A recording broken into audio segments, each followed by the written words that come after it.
All right, so here's your Diagnostic Solutions GI Map kit. Every little piece in this box is important.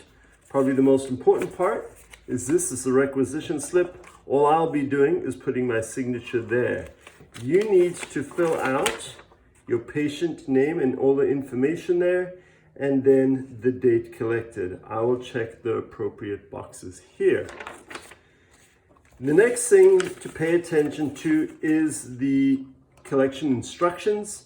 It's pretty straightforward. Mostly it's just telling you what's in there right now. But step one, super important, okay? Just read everything there, and then here's the kit. Here's your French fry basket. This is basically for your stool collection. As the instructions indicate, urinate before, and then collect the stool in here. Collect as much as possible.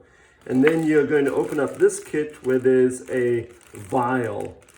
Take your sample from the center of your stool sample. You've got gloves in there.